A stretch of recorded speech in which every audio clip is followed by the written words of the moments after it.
पापा, बेटियां तो भगवान का आशीर्वाद होती हैं। आपने मुझे और मेरी माँ को घर से निकाला है। देख लेना, भगवान आपको सजा जरूर देगा। मेरी बेटी की बद्दुआ सुनकर मेरे पति का दिमाग बुरी तरह से चकरा गया। उसने मुझे थप्पड़ मारा और कहा, तूने ही इन बेटियों के दिमाग में मेरे खिलाफ कचरा भरकर इन्हें मेरे विरुद्ध खड़ा कर दिया है। अब तू निकल जा मेरे घर से। मेरा पति बेटे की खातिर दूसरी पत्नी को घर ले आया था। उसने मुझे घर से निकाल दिया तो मैं रोती हुई अपनी बेटियों को लेकर अपने भाई के घर आ गई थी। भाई ने भी हमें रहने के लिए कोई जगह नहीं दी। वो कहने लगा, मैं तुम्हारी बेटियों का बोझ नहीं उठा सकता। मैं अपनी आंखों में आंसू लिए बाहर मंदिर के सामने बैठी थी। मेरी बेटी लगातार हाथ उठाकर अपने पिता को बद्दुआ दे रही थी। मैं उसे मना करती तो वो रोने लग जाती। मुझे डर था कि कहीं उसकी बद्दुआ मेरे पति को ना लग जाए। सुबह मंदिर की आरती का वक्त हुआ तो एक आदमी अचानक सिसकता हुआ मेरे पास आया। वो अपने बालों को पकड़कर नोच रहा था। उस वक्त मेरा तो कलेजा मुंह को ही आ गया, क्योंकि बेटी की बद्दुआ। मुझे आज भी वो दिन याद है जब मैं 7 साल की थी और अपनी माँ के बराबर लेटी हुई थी।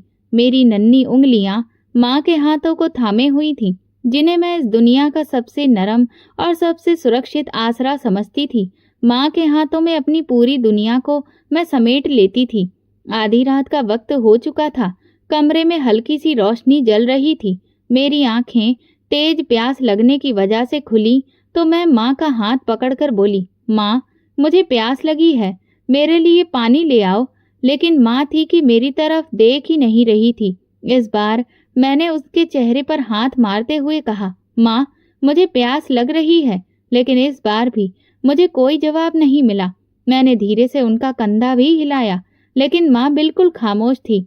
तीसरी बार उनके चेहरे को मैंने छुआ तो मुझे महसूस हुआ कि उनका चेहरा ठंडा हो चुका है और उनकी आंखें खुली हुई थीं, जैसे वो मुझे देख रही हो, लेकिन वो पलक नहीं झपका रही थी। वहां एक सन्नाटा पसरा था, एक अजीब सा खामोश माहौल था। मैं जोर से चिल्ला पड़ी, माँ। मेरी आवाज कमरे की दीवारों से टकराकर पूरे कमरे में फैल गई। मेरे पापा तुरंत ही दूसरे कमरे से भागते हुए आए। क्या हुआ अनीता? मैंने रोते हुए माँ की तरफ इशारा किया। माँ कुछ बोल नहीं रही है। पापा ने तुरंत माँ को बाजू से पकड़कर झिंझोड़ा। लता, लता, उठो, देखो अनीता डर गई है, उठो ना। वो माँ के चेहरे पर पानी के छींटे मारने लगे, उनके हाथ सहलाते, कभी उनके बाजू से पकड़कर उन्हें जोर जोर से हिलाते और कहते, लता, उठ जाओ, देखो अपनी आंखें झपकाओ, इस तरह से मत करो, मुझे बहुत डर लग रहा है। फिर एकदम वो माँ का हाथ पकड़े हुए चारपाई के पास बैठ गए और दोनों हाथों से उन्होंने अपना चेहरा ढक लिया और बस रोते जा रहे थे। मेरी लता चली गई, तुम्हारी माँ तुम्हें छोड़कर चली गई अनीता। मेरी आंखों के सामने पूरी दुनिया अंधेरे से भर गई थी। मैं कभी माँ को हिलाती तो कभी पापा को देखती, पर दिल इस सच्चाई को मानने के लिए तैयार ही नहीं था। सुबह तक मैं माँ के माथे पर हाथ रखे हुए बैठी रही। मुझे ऐसा लगता रहा कि अभी वो उठ जाएंगी और मुझे अपने सीने से लगा लेंगी। मुझे कहेंगी, बस सो जा मेरी बच्ची, मैं हूं ना। पर वो लम्हा, वो रात, मेरी जिंदगी का वो मोड़ था जहां से मेरा बचपन खत्म हो गया और मेरी जिंदगी एक नए दर्द से जुड़ गई।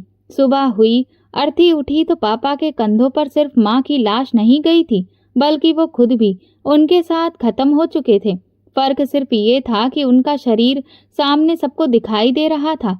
माँ के बिना वो ऐसे हो गए थे जैसे बिना आत्मा का इंसान, बिखरा हुआ, उजड़ा हुआ और खामोश। हमारा घर और मेरी जिंदगी बिल्कुल वीरान हो गई थी। लेकिन फिर भी एक उम्मीद थी कि पापा हैं। लेकिन फिर माँ के जाने के 4 महीने बाद वो भी चले गए। सुबह को पापा मजदूरी पर गए हुए थे, लेकिन फिर वो वापस नहीं लौटे। शाम ढलने से जरा पहले पड़ोसी ने पापा की मौत की खबर आकर मुझे सुनाई। बेटी, तुम्हारे पापा काम करते हुए छत से गिर गए और दोबारा वो उठ न सके।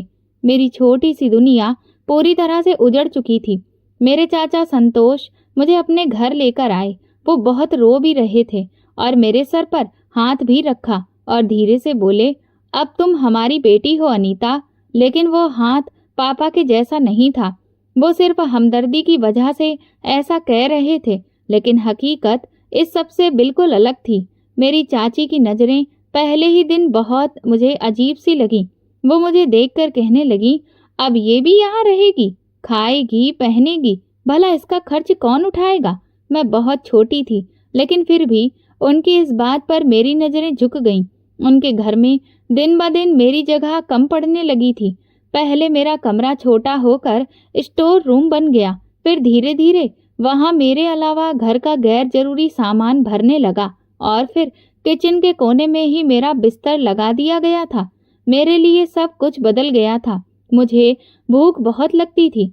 सुबह उठती तो मेरी चाची की आवाज़ आती, उठो अनीता, तुम्हें बर्तन धोने हैं। फिर शाम तक वही सब कुछ, अनीता कपड़े निचोड़ दो, अनीता पोछा लगा दो, अनीता मेरे पाँव तो दबा दो। और फिर रात गए जब मेरी चाची की आंख लग जाती, तब कहीं मैं आकर किचन के कोने में अपना बिस्तर लगाती। खेलने की उम्र में मैं काम पर काम किए जा रही थी, लेकिन मेरे अंदर एक जिद अभी भी बाकी थी, पढ़ाई करने की जिद, किताबों से प्यार। माँ के जमाने में मिलने वाली 3री क्लास की पुरानी किताबें मैं छुपा कर रखती थी। रात को जब सब लोग सो जाते तो मैं चुपचाप नीचे से किताबें निकाल कर पढ़ती। वही किताबें दोहरा दोहरा कर मैं पढ़ती रहती।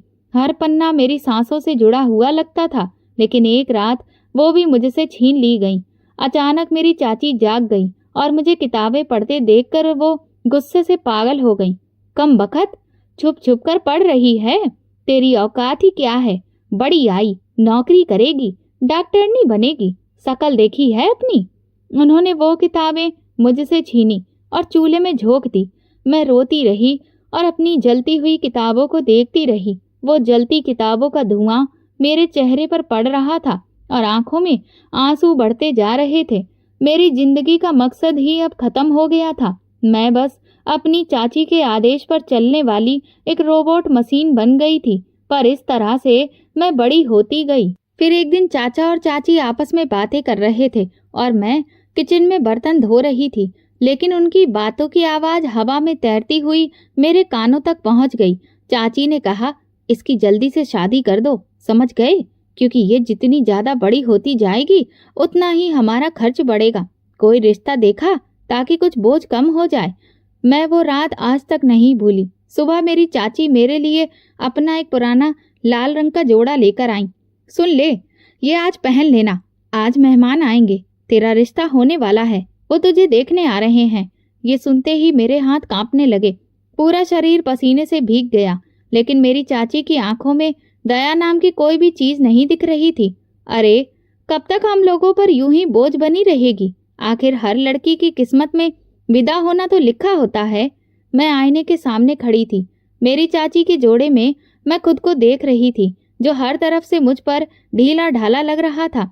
मैं खुद को पहचान ही नहीं पा रही थी। मैं चुप रही, तब भी जब मेरी किताबें जला दी गई थी, जब पूरे घर का काम मेरे मासूम कमजोर कंधों पर डाल दिया गया और जब विदाई का फैसला भी मेरी मर्जी के बिना मेरे लिए कर दिया गया था। 17 साल की उम्र में मेरे साथ ये सब कुछ हो रहा था। ये वो उम्र होती है जब लड़की को आईने में खुद को देखना, खुद को संवारना बहुत अच्छा लगने लगता है।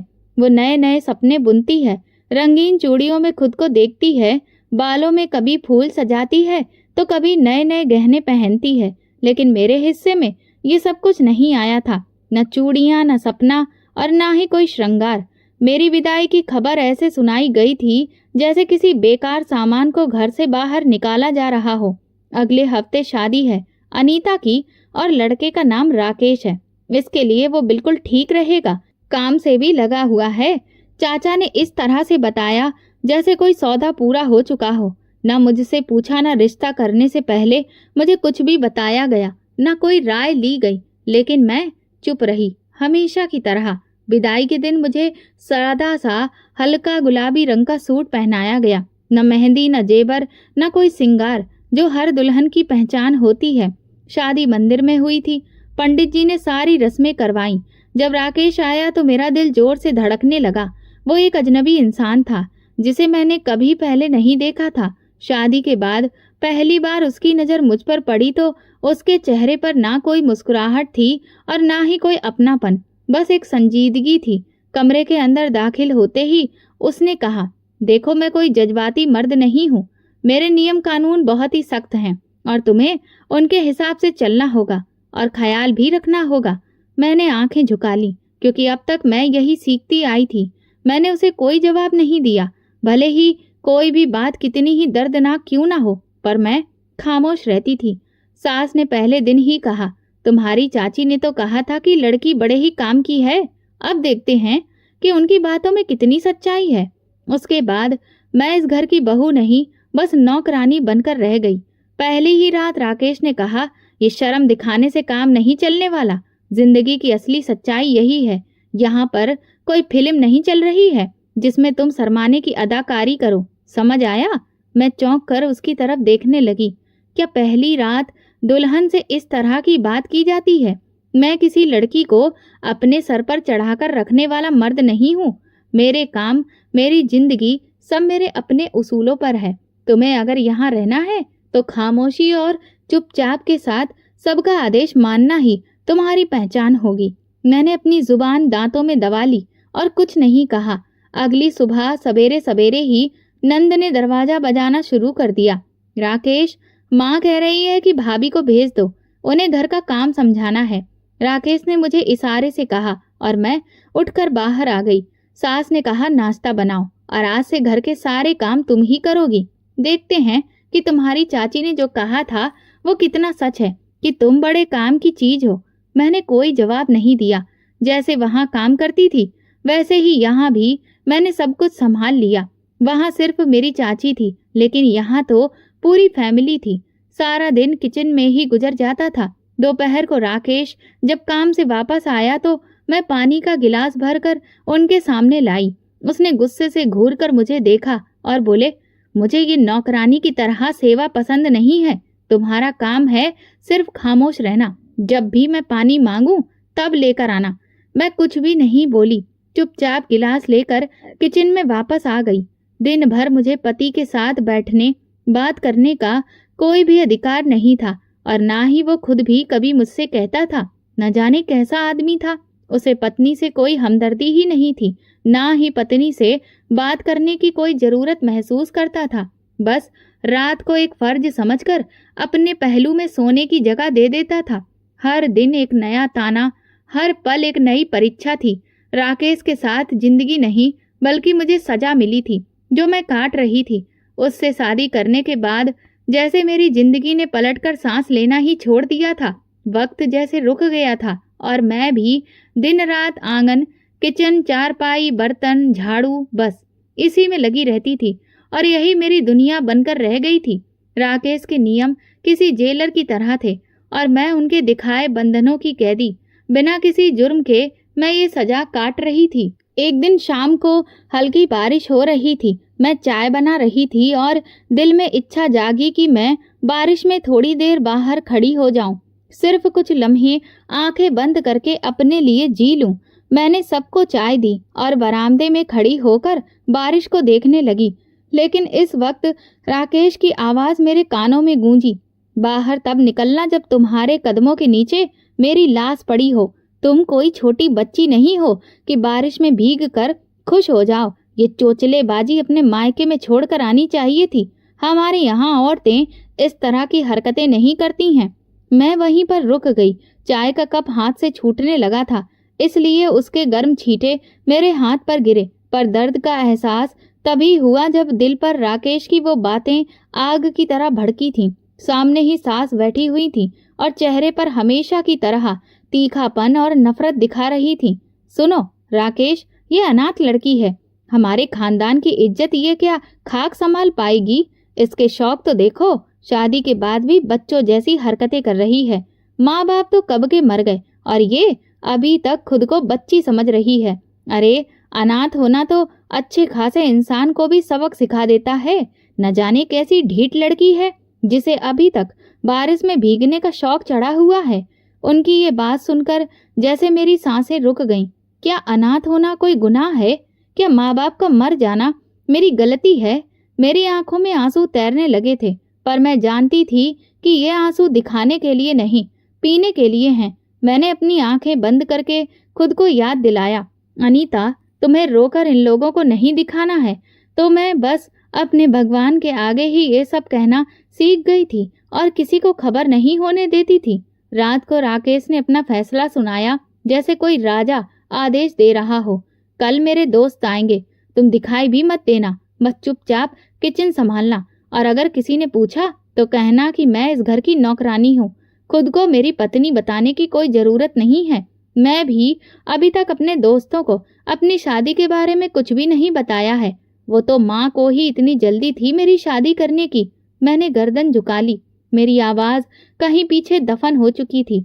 उस रात सोने से पहले मैंने भगवान के आगे हाथ जोड़े, पर मेरे मुंह से शब्द नहीं निकले, सिर्फ आंखों से आंसू गिर रहे थे। लेकिन हर कतरा भगवान से फरियाद कर रहा था, हे भगवान, कभी तो मेरी पुकार सुन लो। मेरे लिए इस घर के और राकेश के दिल के दरवाजे बंद हो गए हैं, पर तुम्हारा दरवाजा तो खुला है ना। और जाने क्यों उस पल मुझे ऐसा लगा कि मेरी प्रार्थना, मेरे आंसू, मेरी सिसकियां शायद उनके कर्मों की किताब में लिख ली गई हो। हर जुल्म, हर सितम सहने की जैसे कहीं से कोई हिम्मत मिल गई हो। अब न होठों पर कोई शिकायत आई थी, न किसी से कोई उम्मीद रही थी। मैंने भी सब्र करना सीख लिया था। राकेश की हर बात पर सर झुकाकर मैं जी कह देती। सास की गालियां, उनका हर ताना आंखें झुकाकर सुन लेती थी। होठों पर मैंने ताला लगा लिया था। जिंदगी के कई साल इसी तरह से मैंने गुजार दिए। न मायके से किसी ने कभी पलट कर देखा और ना कभी किसी भी त्योहार पर मुझे याद किया गया। शादी के 8 साल बाद एक दिन मुझे पता चला कि मैं माँ बनने वाली हूँ। इतने सालों में मैं ये तो भूल ही चुकी थी कि मेरी गोद भी कभी भरेगी। मैं खुद को हमेशा दूसरों की बस सेवा के लिए हाजिर पाती थी, लेकिन यह एहसास बहुत ही प्यारा था कि मेरी भी अपनी औलाद होगी। मेरे दिल से कुछ बहुत हल्का हुआ। मुझे लगा कि मेरे भगवान ने मेरी फरियाद सुन ली है। मैं बस दुनिया में अकेली और अनाथ नहीं रही। मेरा भी कोई अपना होगा जो मेरी कोख से जन्म लेगा। मैंने हर थप्पड़, हर जुल्म, हर दर्द सिर्फ इस उम्मीद के सहारे बर्दाश्त किया था कि मेरे आंचल में कोई नन्हा सा चेहरा होगा जो मुझे माँ कहकर पुकारेगा। मैं 9 महीने इसी उम्मीद पर हर जुल्म बर्दाश्त करती रही। मुझे लगा कि अपनी औलाद को देखकर मेरे पति का दिल जरूर पिघलेगा। उस रात जब मेरी बेटी पैदा हुई तो मैंने पहली बार मुस्कुराकर आसमान की तरफ देखा। मैं भूल गई थी कि ये घर, ये पति, ये रिश्ते मुझे अपना मानने के लिए तैयार ही नहीं थे। अब मेरा भी इस दुनिया में कोई था। माँ बाप के बाद मुझे किसी ने अपना नहीं माना था। सबने सिर्फ मेरे वजूद को अपनी सेवा के लिए ही इस्तेमाल किया था। अब मेरी बेटी इस दुनिया में आ गई थी। मैं बहुत खुश थी, लेकिन बेटी की खबर सुनकर राकेश का चेहरा बुझ गया था। अस्पताल के कमरे में आकर उसने नन्ही सी बच्ची पर एक नजर डाली और होंठ खींचते हुए बस इतना कहा, जब किस्मत खराब होती है तो बेटी ही पैदा होती है। ये सुनकर मैंने दिल पर पत्थर रख लिया। मैंने सोचा कि शायद ये नाराजगी वक्त के साथ खत्म हो जाएगी। शायद वो कभी अपनी बेटी को अपना लेगा, लेकिन मैं नहीं जानती थी कि मेरी कोख ने कितना बड़ा गुनाह किया है। घर वापस आई तो बच्ची के दूध की जरूरत पड़ी। मेरी छाती में इतना दूध नहीं था कि उस मासूम का पेट भर सके। जब मैं प्रेग्नेंट रही उन दिनों, उन महीनों में ना तो मुझे सही से खाने की कोई खुराक मिली और ना ही आराम। डॉक्टर ने भी कहा था कि तुम्हारे अंदर बहुत ज्यादा कमजोरी है, बच्ची के लिए बहुत दूध की जरूरत पड़ेगी। जब मैंने हिम्मत करके राकेश से पैसे मांगे तो उसकी नज़र बिजली जैसी बन गई। अभी से खर्च शुरू कर दिए? क्या मैं कोई बैंक हूँ जो आते ही तुम्हें पैसे देने शुरू कर दूं? मैंने कहा, राकेश, ये आपकी भी औलाद है। मैंने अपने लिए तो कभी कुछ भी नहीं मांगा, लेकिन इसके लिए जो चाहिए वो आपके अलावा भला मैं किससे मांगूंगी? और उसी पल उसका हाथ उठा। वो थप्पड़ मेरे गाल पर नहीं, मेरी माँ बनने की खुशी पर पड़ा था। मैं गूंगी की तरह रह गई और मेरी गोद में लेटी हुई मेरी बेटी तारा ने भी ये नज़ारा देखा था, जिस पर मेरे जज्बात, मेरी इज्जत, मेरा शरीर और मेरा वजूद, सब कुछ ये लोग बिल्कुल भटका चुके थे। शारीरिक कमजोरी, एक बच्ची की जिम्मेदारी और घर के काम में हर चीज को निभा रही थी, और रात को पति के फर्ज भी मैं अदा कर रही थी। ऐसे में ही पता ही नहीं चला कि मैं कब दूसरी बार प्रेग्नेंट हो गई। तारा को देखती तो एक और बच्चे का सोचकर घबरा जाती थी कि मैं कैसे संभालूंगी दोनों को, क्योंकि मेरी बेटी को उसकी दादी और बुआ देखना भी गवारा नहीं करती थी। उन्होंने कभी उसे रोते हुए चुप करवाने की जहमत भी नहीं उठाई थी। वो उसके लिए एक भी पैसा देने को तैयार नहीं था। मैं कभी किचन में तो कभी बर्तन धोते हुए उसे अपने सीने से लगाए रखती। वो सो जाती तो सारे काम निपटा लेती। वो सिर्फ 2 साल की थी जब दूसरा बच्चा मेरे पेट में आ गया, और फिर जब मैंने इस बारे में अपने पति को बताया तो वो कहने लगा, अब की बार बेटा ही होना चाहिए, वरना समझ लेना मुझसे बुरा कोई भी नहीं होगा। ये सुनकर मैं बहुत डर गई। उसकी बातों से मुझे बुरे ख्याल आते थे। वो धमकियां देता था कि अगर दूसरी बेटी हुई तो फिर तुम अपना ठिकाना कहीं और ढूंढ लेना। एक तो खुद भी अनचाही इस घर में आई हो, ऊपर से एक बेटी पैदा कर दी। अब दूसरे की यहाँ पर कोई भी गुंजाइश नहीं बची है मेरे पास। लेकिन मुझे क्या पता था कि मेरी किस्मत में अभी और दुख लिखे थे। एक और बेटी पैदा हो गई और बस उसकी पैदाइश ने तो पूरे घर में बहुत बड़ा तूफान लाकर खड़ा कर दिया। वो तूफान जो सिर्फ मेरी दुनिया में ही नहीं, मेरे शरीर, मेरी सांसों, यहाँ तक कि मेरे वजूद के हर एक कोने में फैल गया था। जब मुझे तेज दर्द उठा तो कमर दोहरी हो गई थी। राकेश उस समय आंगन में बैठा बीड़ी पी रहा था और उसकी माँ उसके साथ बैठकर बेटियों की पैदाइश पर होने वाले नुकसान के बारे में बातें दोहरा रही थी। मैंने झुककर सास से कहा, माँ जी, लगता है कि वक्त करीब है। वो मुझे ऊपर से नीचे तक देखकर बोली, और इस बार भी लड़की ही निकलेगी। इस औरत की कोख से शायद ही हमें कोई खुशखबरी सुनने को मिले। ये तो मनूस नसीब लेकर ही पैदा हुई है। लगता नहीं है कि ये कभी बेटे की माँ बन सकती है। मैंने कुछ भी नहीं कहा, बस आंगन में फर्श पर बैठ गई, क्योंकि कमर का दर्द अब बहुत बढ़ चुका था और अब मुझसे और ज्यादा खड़ा नहीं हुआ जा रहा था। राकेश ने आंखों में शोले भड़कते हुए आदेश दिया कि अस्पताल जाने की कोई जरूरत नहीं है। मेरे पास अब इतने पैसे नहीं हैं, इसीलिए चुपचाप किसी दाई को बुला लो। मैं इस बेरहम घर के एक कमरे में बिना दवा, बिना किसी सहारे एक बेटी को जन्म देने के लिए जमीन पर लेट गई, और जब मानसी पैदा हुई तो उसकी पहली चीख ने जैसे मेरे अंदर की आखिरी हिम्मत को भी छीन लिया था। दाई ने खुश होकर बधाई दी, लेकिन राकेश ने सिर्फ एक सवाल किया, लड़की फिर से हुई? दाई ने बस सर हिलाया और अगले ही पल उसने तकिए को उठाकर जोर से फर्श पर पटक दिया। ये औरत सिर्फ लड़कियां ही पैदा कर सकती है। उस रात मैंने महसूस किया कि मुझे बेटी की मां बनने की कितनी बड़ी सजा मिल रही है। पूरी रात मुझे खाने का एक निवाला भी किसी ने नहीं दिया। दिन भर भी दर्द की वजह से मैंने कुछ भी नहीं खाया था, और बेटी की पैदाइश के बाद तो हद से ज्यादा मुझे कमजोरी महसूस हो रही थी। अगले दिन नाश्ते पर मैंने सास से कहा कि मुझे कुछ खाने को दे दीजिए, भूख से पेट में बार बार मरोड़ उठ रही है। तो उन्होंने आधी रोटी प्लेट में रखकर मेरी तरफ सरकाई और बोली, एक बेटी पाल ली थी, अब दूसरी की बदौलत कल भीख मांगती फिरेगी। तेरा पेट भरे, तेरी बेटियों का भरे।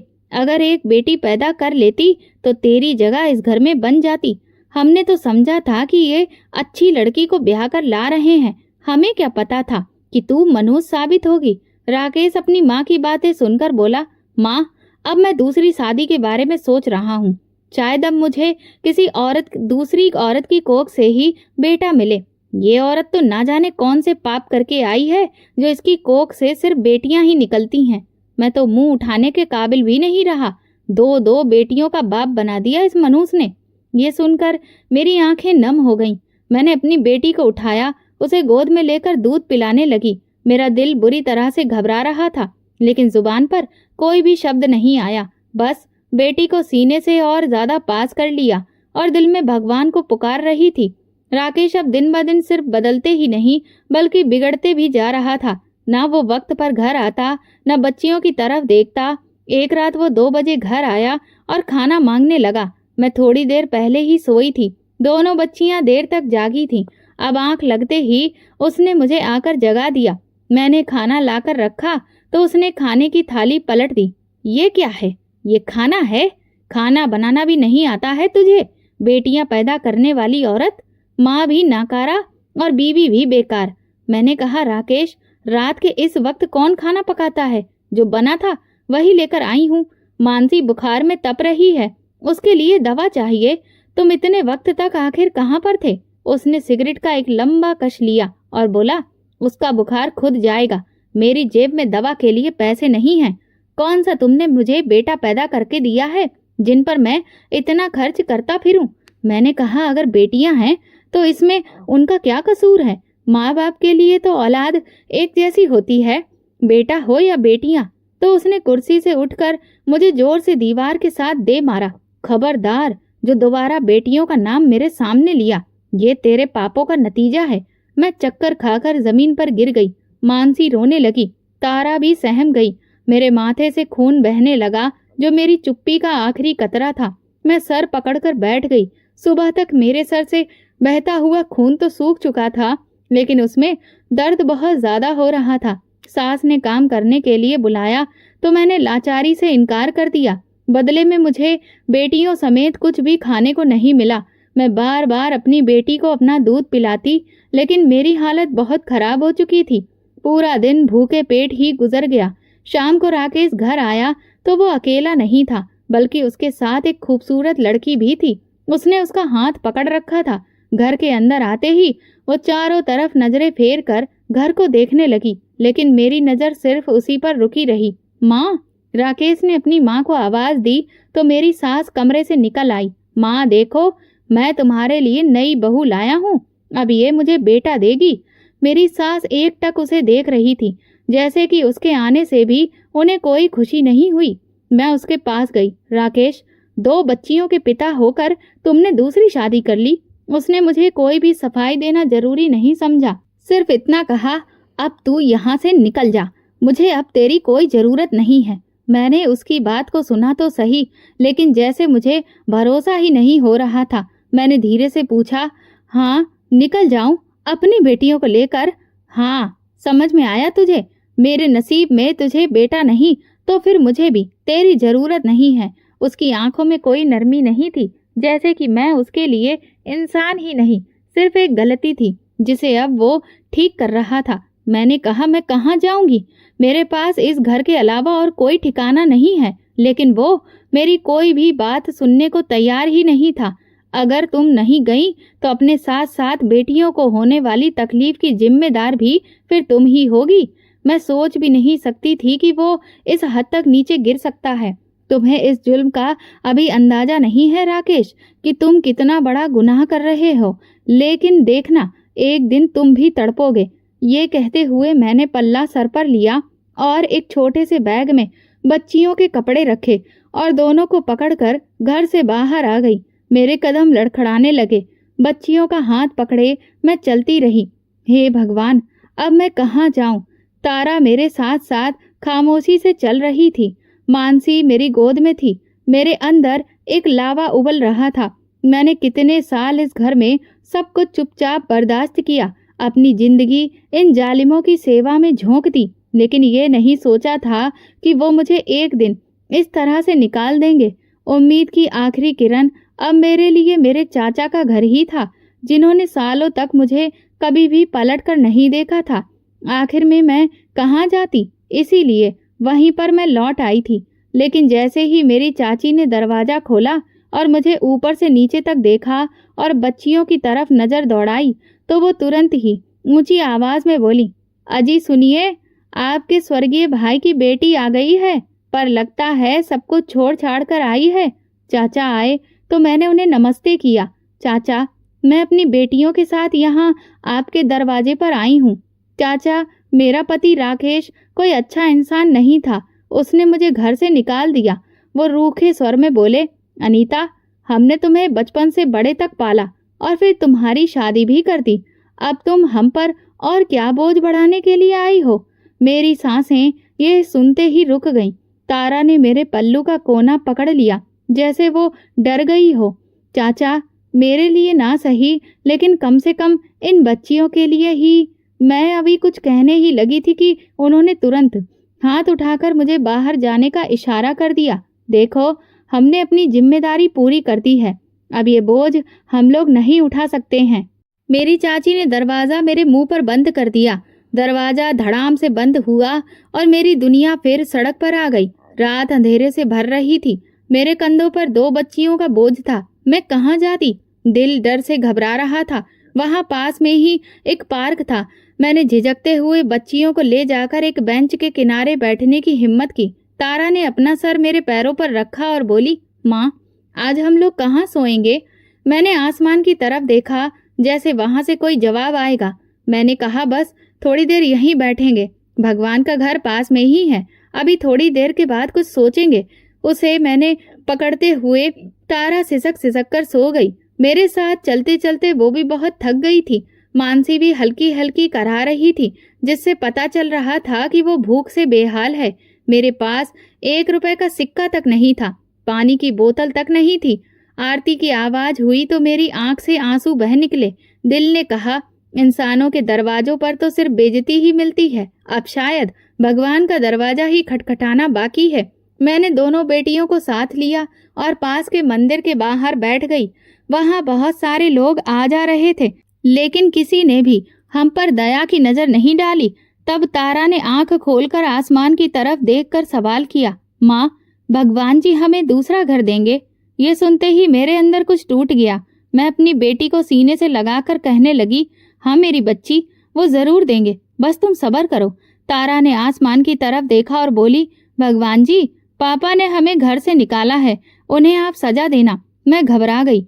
मेरी मासूम बेटी को घर से निकाल दिए जाने का इतना दुख था कि वो अपने ही पिता को बद्दुआ दे रही थी, जबकि इस घर में भी उन्हें कभी प्यार या अपनापन नहीं मिला था। लेकिन फिर भी सर पर छत तो थी, वो भी आज राकेश ने अपनी बेटियों से छीन ली थी। मैं नहीं जानती थी कि मेरी मासूम बेटी के मुंह से निकले ये शब्द राकेश को बर्बाद कर देंगे।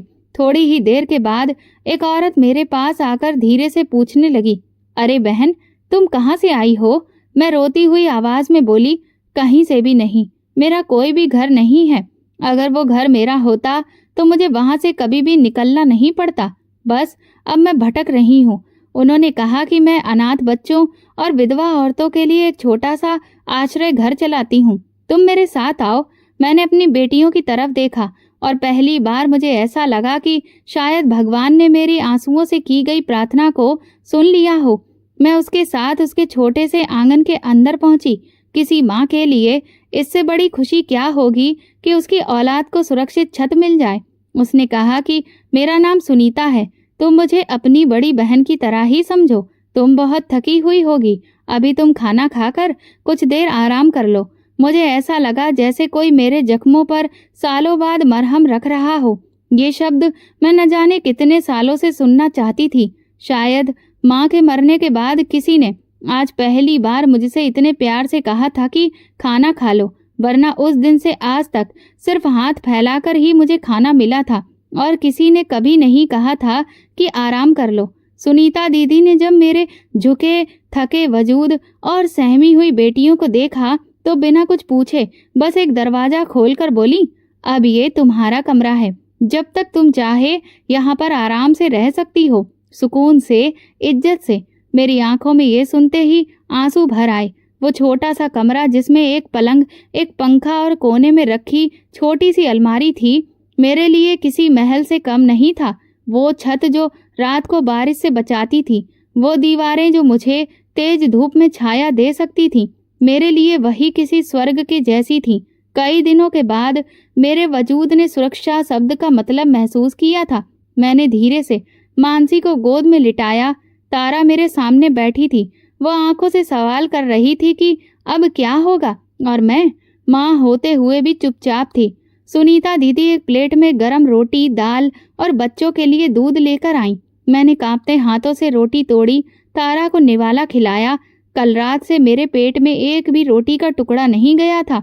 भूख सिर्फ शरीर को नहीं, आत्मा को भी थका देती है, और मेरी आत्मा पिछले कई सालों से भूखी थी। मगर अब मुझे अपनी नहीं, अपनी बेटियों की भूख ज्यादा सता रही थी। जब मैंने पहली बार मानसी के लिए बोतल में दूध भरा तो उसकी आंखों में चमक आ गई। वो पागलों की तरह बोतल की तरफ झपटी और उसे पीने लगी जैसे कि बरसों बाद प्यासे को कुआं मिला हो। उसने बोतल को दोनों हाथों से पकड़ा और दूध पीने लगी। मैं उसे देखती रही और मेरी आंखों से आंसू गिरने लगे। मेरा दिल सुकून से भर गया। न जाने कितने दिनों बाद ऐसा लगा कि मैं एक माँ हूँ, एक ऐसी माँ जो कमजोर थी मगर फिर से जीने लगी थी, सिर्फ उस कमरे की चार दीवारी की बदौलत जिसने मुझे और मेरी बेटियों को एक नई जिंदगी दे दी थी। अगली सुबह सूरज की पहली किरण जब कमरे की खिड़की से अंदर दाखिल हुई तो मुझे ऐसा लगा जैसे कोई नई जिंदगी मेरे सामने बिछ रही हो। मैंने मानसी के माथे को चूमा, तारा को धीरे से जगाया और दोनों को अपनी बाहों में भरकर कहा, उठो मेरी प्यारी बेटियों, आज से नई शुरुआत है। और जब मैं आश्रम घर के छोटे से हॉल में गई तो वहां की हवा में अजीब सा सुकून था। लकड़ी की टेबल, साधारण बर्तन और सलीके से बैठी कुछ औरतें जो मेरे ही जैसी थीं, थकी हुई, जख्मी और अब एक नए सफर पर चल रही थीं। मैं भी उनके साथ जाकर एक कोने पर बैठ गई। सुनीता दीदी ने खुद आकर मेरे सामने चाय, पराठे और बच्चों के लिए बिस्किट रखे।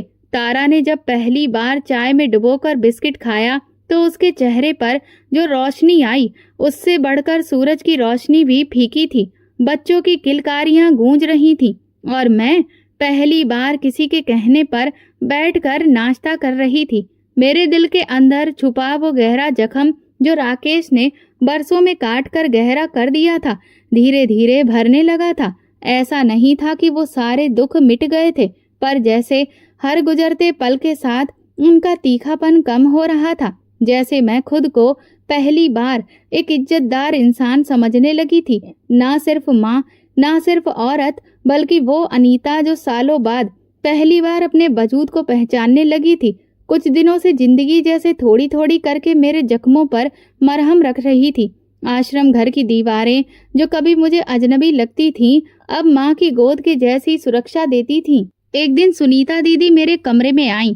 उनके चेहरे पर हमेशा की तरह प्यारी सी मुस्कुराहट थी, मगर उस दिन उनकी आंखों में मेरे लिए एक नई उम्मीद भी चमक रही थी। वो बोली, अनीता, मैं चाहती हूँ कि तुम भी उन औरतों की तरह अपने पैरों पर खड़ी होना सीख लो। यहाँ हर कोई कुछ न कुछ सीख रहा है, कोई सिलाई कढ़ाई, कोई ब्यूटी का काम, तो कोई तरह तरह का खाना बनाना। तुम भी आकर देखो, तुम्हारा दिल जिस भी काम में लग जाए तुम भी वही सीख लो। और अपने पैरों पर खड़ी होने के लिए ये सब कुछ बहुत जरूरी है। ये शब्द मेरी समझ से टकराए। मेरे अंदर जो अब तक कहीं गहराई में दब गए थे, वो शब्द जिन्हें मैंने कभी सोचने की हिम्मत तक नहीं की थी। जिंदगी तो मेरे लिए बस सांस लेने का नाम थी। जिंदगी कैसी होती है मैं तो पूरी तरह से भूल चुकी थी।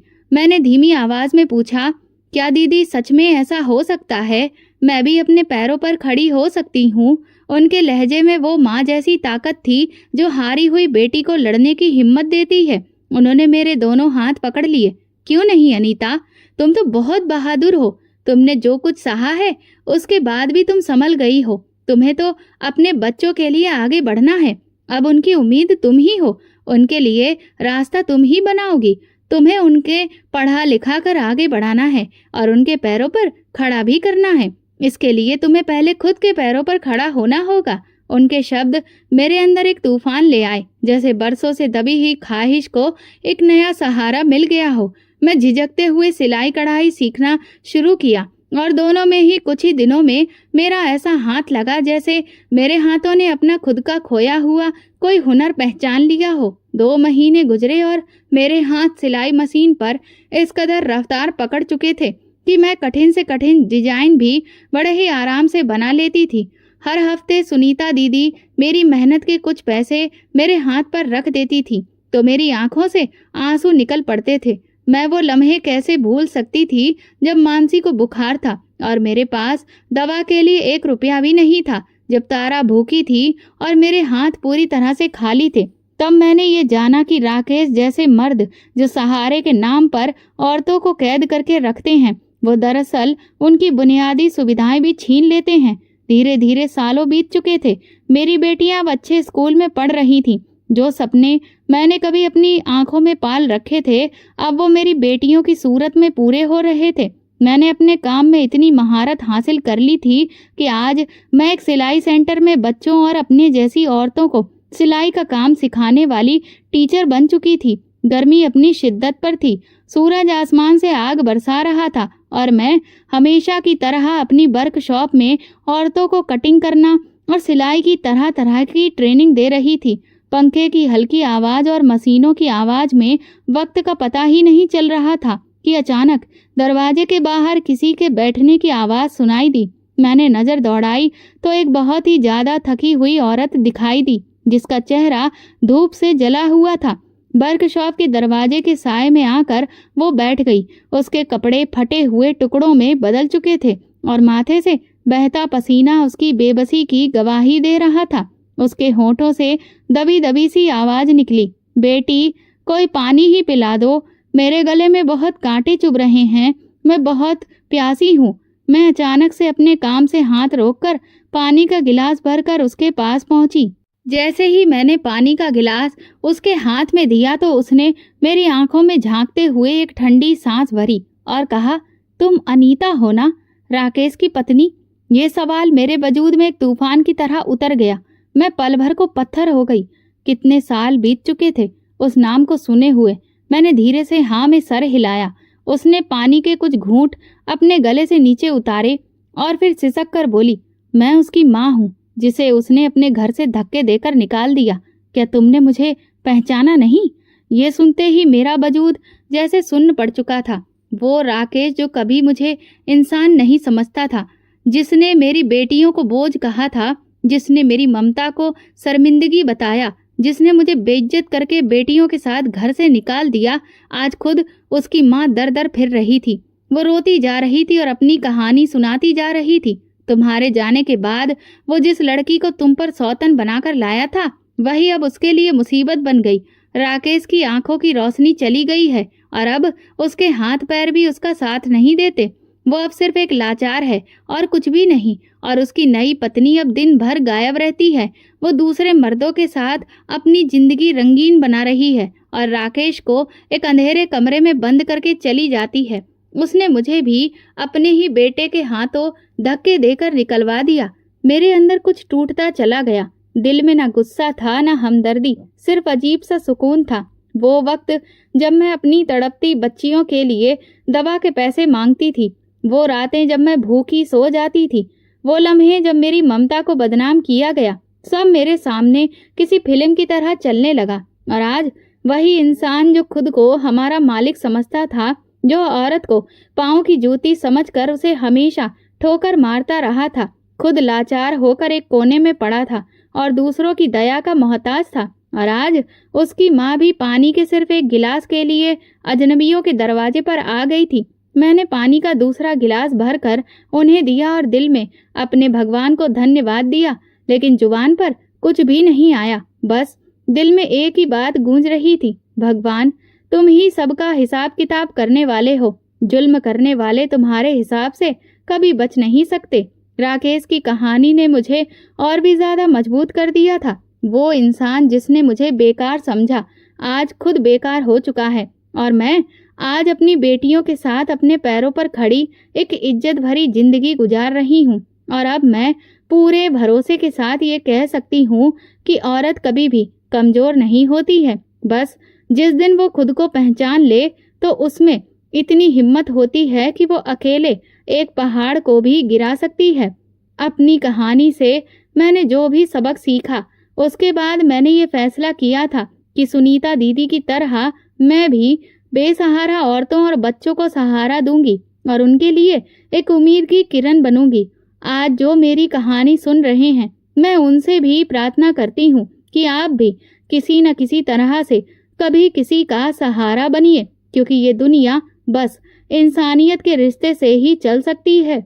ये वीडियो केवल मनोरंजन के उद्देश्य से बनाया गया है। सभी पात्र काल्पनिक हैं। वास्तविक व्यक्तियों, जीवित या मृत या वास्तविक घटनाओं से कोई भी समानता विशुद्ध रूप से संयोग है। किसी भी व्यक्ति, धर्म या जाति को ठेस पहुंचाने की इसमें मंशा नहीं है। दोस्तों, अगर आपको हमारी कहानी पसंद आई हो तो प्लीज कमेंट करके जरूर बताइए। वीडियो को लाइक करें और ज़्यादा से ज़्यादा शेयर करें। चैनल पर नए हैं तो सब्सक्राइब जरूर करें और नोटिफिकेशन बेल दबाएं ताकि अगली अपडेट सबसे पहले आपको मिले। धन्यवाद।